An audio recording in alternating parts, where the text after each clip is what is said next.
The door opens. Slowly. A man stands there.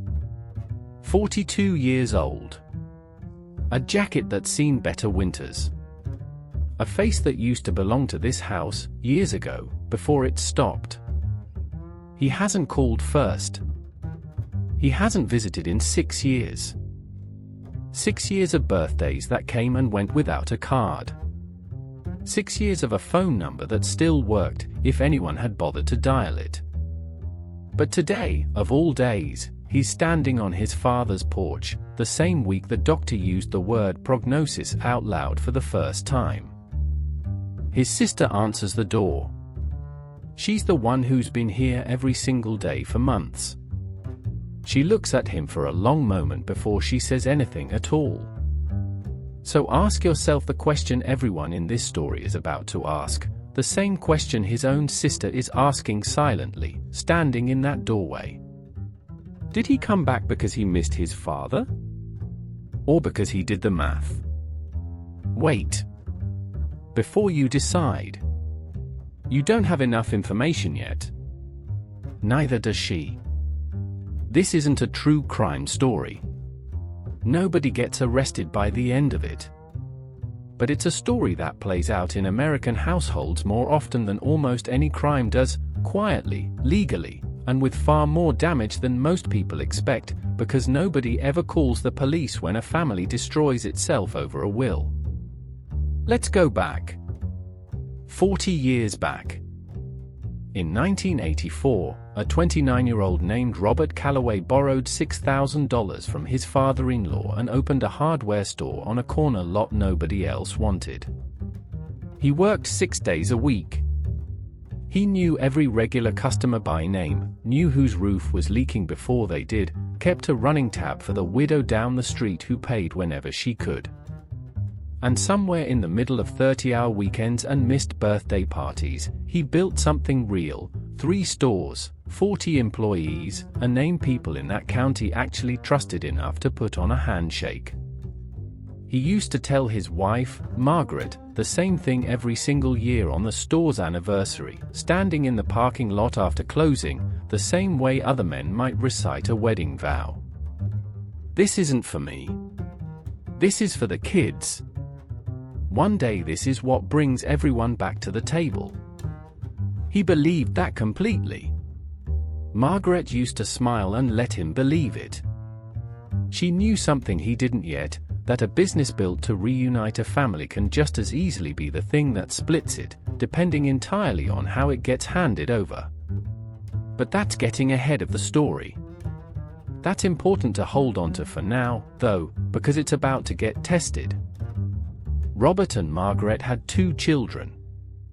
Claire, the older one, stayed close her whole life, became a nurse 20 minutes from home, married a school teacher, never left. She grew up doing inventory in the back room on Saturdays, and something about the smell of that store, sawdust, WD-40, cardboard, still meant home to her, 40 years later. David, the younger one, wanted something else entirely. Music. A life 2,000 miles away from hardware store inventory sheets and Sunday dinners that always somehow turned into business meetings about margins and vendor contracts, no matter how many times someone tried to steer them back to something lighter. The fight that split them happened the year Margaret died. Grief does strange things to a family that's never had to sit still with itself before. It happened at the kitchen table, 3 weeks after the funeral, the good dishes still not put away because nobody had the heart to finish clearing them. Robert wanted David to come home, take his place at the store, be the son who carried it forward, not someday, now, while Robert was still standing there to teach him everything he'd need to know. "I built this so we'd have something to hold on to," Robert said. "Your mother is gone. This is what's left of us." David heard something different in that sentence than Robert meant by it. "You want me to become you," he said. "That's not the same as wanting me here." Neither one said it kindly. Robert accused David of running from responsibility the same way he'd always run from it. David accused his father of never once, in 36 years, asking what David actually wanted, only what he was needed for. Neither one apologized. David left 3 weeks later and didn't come back. 6 years of Christmas cards that went unanswered. 6 years of Claire quietly becoming the only child who still showed up, to holidays, to hospital visits when Robert's blood pressure scared everyone one January, to the store itself on weekends when a manager called in sick and somebody had to be there. Nobody ever formally decided Claire would be the one who stayed. It just happened, the way it does in so many families, until one day it was simply true. Then last spring, Robert collapsed in the stockroom of the store he built from nothing. Claire got the call at the hospital where she worked, still in scrubs, and drove to the emergency room with her hand shaking too hard to text anyone the news. The diagnosis wasn't the kind that ends things quickly. It was the kind that gives you time, and takes it away in smaller pieces, week by week, in front of everyone watching. Word travels in families the way it always has, even broken ones. An aunt made a phone call. David heard. And 3 weeks after that phone call, he was standing on the porch. Claire didn't know what to feel. She'd been driving her father to appointments for months, managing his medication, sitting through the hard conversations with doctors alone, the ones where a specialist says a number out loud and everyone in the room goes quiet at the same time. And now, the moment things turned serious, the brother who'd been gone 6 years was suddenly back at the dinner table, asking careful, gentle questions about how Dad was really doing. He brought groceries the first week. He fixed a leaking faucet the second.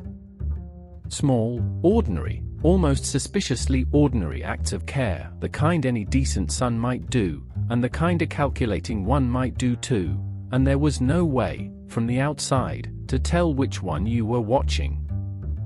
Then, at dinner on a Tuesday in his 3rd week back, David asked a question that changed the temperature of the whole house. "Dad, has anyone actually looked at what the stores are worth lately?" He asked it gently. He asked it, by every appearance, out of practical concern. But Claire put her fork down and didn't pick it back up for the rest of the meal. Here's the uncomfortable part almost nobody wants to say out loud in situations like this one. Maybe David genuinely missed his father. People do come back. Grief softens things time couldn't. That happens. He'd built a small life out west that nobody at home ever really saw, a decade playing bass in bar bands, then teaching guitar to teenagers, paying rent in a city where nobody knew his father's name or cared what a hardware store was worth. He wasn't rich. He wasn't struggling either. He'd made a version of the life he'd left home to find, and by most ordinary measures, it had worked. And maybe, somewhere underneath the homecoming, there was another question quietly running in the background the entire time, the one about 3 hardware stores, 40 employees, and a business that had never once been formally passed to anyone. Both things can be true. That's what makes this so hard for the people actually living inside it, and it's exactly why nobody in this story, not Claire, not the audience, not even David himself, if he's honest, could say with total certainty which one was driving the car. Because here's what almost nobody in that house knew, including Robert himself. He didn't have a real plan. Not really. He had an old will, drafted 19 years earlier by a lawyer who'd since retired to Florida, that split things equally between his 2 children without a single word about who would actually run the business, who held the licenses, or what happened to 40 employees' jobs the day Robert Calloway could no longer sign a check. He isn't unusual. Research on small business owners consistently finds that most family businesses never make it to the 2nd generation at all. Commonly cited studies put the number as low as 30%, dropping to roughly 12% by the 3rd. Nearly two-thirds of family-owned businesses in this country have no documented succession plan whatsoever. Not because the owners don't care. Because the conversation is uncomfortable, and uncomfortable conversations are easy to postpone when you still feel fine. Robert had felt fine for 40 years. Then, suddenly, he didn't. Claire found out about the will by accident, going through a drawer looking for an old insurance card, 3 pages of legal language stapled behind a stack of expired coupons. David found out about it because he asked directly. 2 weeks after moving back into the guest room, over coffee, in a tone that was either innocent curiosity or something else entirely, depending on which version of this story you decided to believe by then. That single question changed how Claire looked at him for the rest of the story.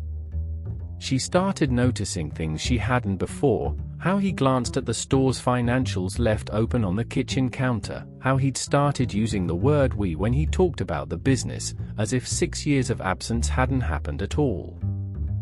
One night, after their father had gone to sleep, she finally said it out loud, standing in the hallway with a laundry basket still in her arms. "You get to show up and ask about valuations. I get to hold his hand during the scary appointments and then go clock in for a 12-hour shift. Explain to me how that's the same amount of caring." David didn't have a good answer. He just stood there and took it, which, in its own way, told her something too, though she wasn't yet ready to decide what. Robert's accountant, a woman named Patricia who'd done his taxes for over a decade, was the one who finally said the thing nobody in that family wanted to hear out loud. She'd asked for a meeting after noticing, for the 3rd year running, that Robert still hadn't updated a beneficiary form he'd been promising to fix since Margaret died. "An outdated will isn't a plan," she told him, sitting across the same kitchen table where the original fight had happened 6 years earlier. "It's a lawsuit waiting for an occasion." She wasn't being dramatic. She was being accurate. Without an updated will, and without anything like a trust, a buy-sell agreement, or a clear line of succession for the business itself, Robert's estate was heading straight toward probate. A public court process, his private finances suddenly a matter of public record for anyone to look up. Months, sometimes years, of delay. 3 to 7% of the entire estate's value, gone to fees, before either child saw a dollar of it. And during all of that, the stores themselves, the employees' actual paychecks, would sit in a legal gray zone nobody could safely operate inside, frozen exactly when the people relying on those paychecks could least afford the delay. This is the part of the story that has nothing to do with love, or motive, or who really meant it. This is just what happens, mechanically, to a family business with no real plan, the moment the person holding it all together gets sick. The law doesn't ask whether your children love each other. It just asks whether there's a signature. So Patricia asked Robert the question his lawyer should have asked him 19 years earlier. If something happens to you next month, not someday, next month, who signs the payroll? Robert sat with that question longer than he'd sat with almost anything in his life. For the first time in 40 years, that silence terrified him more than the diagnosis had. He thought about Maria, who'd run the register at the original store for 22 years and was 3 years from retirement. He thought about the 2 mechanics in the 3rd location who had kids in college, paid for partly by overtime Robert had always made sure was there when they needed it. None of them had a single say in what happened to that will. All of them were about to find out exactly how much their lives depended on a decision Robert had never gotten around to making. Here's where the story could have gone the easy way. Robert could have panicked and rewritten everything overnight, in anger, based on nothing but which child happened to be standing closest to him that week, cutting David out entirely in a fit of suspicion, or overcorrecting the other way out of guilt for 6 lost years. Families do this constantly. It's one of the single most common ways an estate plan ends up in litigation after someone dies, a late-stage rewrite, made under emotional pressure, signed in a hospital bed, or a lawyer's rushed afternoon appointment, that one side inevitably contests the moment the funeral's over. Courts see it every week, a will changed in the final months, and a family that never recovers from arguing about why. He didn't do that. Whatever else was true about Robert Calloway, he still ran the numbers like the businessman he'd always been. He asked Patricia for 3 things: time, paperwork, and, uncomfortably, the truth. Over the next 2 months, while his health held just long enough, 3 things happened that mattered more than any single line in a will. First, Robert had the estate attorney draft an actual, current plan, a trust that would hold the business, professional management name to keep it running immediately regardless of who inherited what, and clear, specific instructions instead of a vague word like equally that had never once described how either of his children actually showed up. Second, he had a conversation with both of his children in the same room, with Patricia present, not as a lawyer delivering a verdict, but as a witness to an honest conversation neither of them had been brave enough to have alone. It didn't start well. Claire went first, and 6 years of quiet came out of her all at once. "I've been doing this by myself," she said. The appointments, the medication schedule, the store's payroll when the manager's out sick, and the second it got serious, you showed up asking about valuations. Her voice cracked on the last word, and she hated that it did. David didn't defend himself right away. He sat with it. Then he said something that surprised everyone in the room, including himself. "I came back because I heard prognosis and I panicked. Not about money. About running out of time to fix something I broke 6 years ago and never had the courage to call about." He stopped, then made himself finish it. "And then I got here, and saw the store, and some old, ugly part of me did start wondering what it was worth. I'm not proud of that. But it's true, and I'd rather say it out loud than have you keep guessing." Nobody in the room said anything for a long moment. "Both of those things can live in the same person," Patricia said quietly, finally, into the silence. "That's not a diagnosis. That's just what grief and money do to people, at the same time, in the same house. Neither confession fixed 6 years overnight. Grief doesn't work that fast, and neither does trust." Claire didn't forgive him that afternoon, and David didn't expect her to. But something had shifted that hadn't been true an hour earlier. For the first time since the funeral, they were arguing about what actually happened, instead of about what each of them silently assumed the other one meant.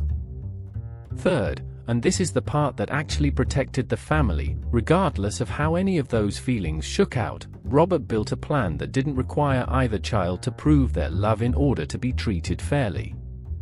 Claire, who'd been running day-to-day operations in every way but title for 2 years, was named to formally lead the business, with a compensation structure that finally reflected what she'd already been doing unpaid, plus a modest ownership stake earned through that work rather than handed to her by default.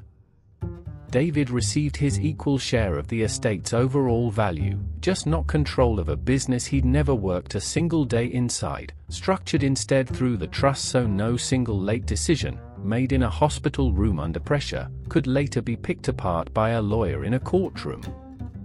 The trust even included something Patricia specifically recommended, a no-contest clause, meaning any child who challenged the plan in court would risk forfeiting their share entirely. Not a punishment. A guardrail, built in advance, for a version of this family that might not stay this honest forever. Robert died 11 months later. Peacefully, according to the people in the room, which is more than a lot of families in this exact situation ever get to say. Claire was holding his hand. David was standing at the foot of the bed, having flown back the moment the hospice nurse made the call, no longer a stranger by then, no longer someone anyone needed to watch closely. There was no dramatic courtroom battle after his funeral. No headline. No lawsuit. Just 3 stores, still open, still paying 40 employees, exactly 1 week after he passed, because a signature already existed for that, drafted months earlier by 2 hands that weren't shaking. Maria kept working the register. The 2 mechanics never had to wonder if their next paycheck would clear. The employees who'd worked there for 20 years never even knew how close it had come to going a different way, because the entire crisis had already been resolved, quietly, before it ever reached them. That's the actual ending most people watching this will never hear about, because it's boring. Nobody makes a documentary about the estate plan that worked. They make one about the ones that didn't, the siblings who stopped speaking for a decade, the business liquidated to pay legal fees nobody budgeted for, the parents' final wishes argued over in a courtroom by lawyers who never once met the person whose life they were dividing up. So here's the only real financial lesson in this entire story, and it has nothing to do with hardware stores. The son's motives were never actually the emergency. People's motives are almost always complicated, a little love, a little fear, a little self-interest, tangled together in a way even they can't always untangle themselves. That's just what families are, under enough pressure. Waiting for someone to prove their motives are pure before you'll treat them fairly is usually just another way of never having the conversation at all. The actual emergency was a 19-year-old document, written once and never touched again, sitting quietly in a drawer for 2 decades while a business grew into something worth fighting over, with nobody ever forced to ask, out loud, while everyone was still healthy and nothing was on fire yet, who actually signs the payroll. More than half of American adults don't have an updated will at all. Most family business owners have no documented plan for what happens after they're gone. Nobody thinks they're the exception to that, right up until a doctor uses a word like prognosis, and the people around them start doing math they never wanted to be capable of, at a kitchen table that used to just be a kitchen table. It rarely announces itself as a crisis in advance. It looks, for years, like an ordinary drawer nobody's opened. A form nobody's updated since a lawyer who since retired filled it out. A conversation everyone assumes there's still time for, right up until there isn't, because the people avoiding it are usually the same people who feel fine, and feeling fine has never once been a reliable indicator of how much time is actually left. Robert Calloway got lucky, in the narrow way anyone in his position could get lucky. He had 11 months, an accountant willing to ask an uncomfortable question, and just enough time left to fix what he'd been avoiding for 2 decades. Most families don't get 11 months. They get a phone call. And by the time it comes, the only version of the plan still in the room is whatever's sitting, forgotten, in a drawer nobody's opened in 19 years, waiting to decide, on behalf of people who are no longer speaking, exactly how the fight is going to go.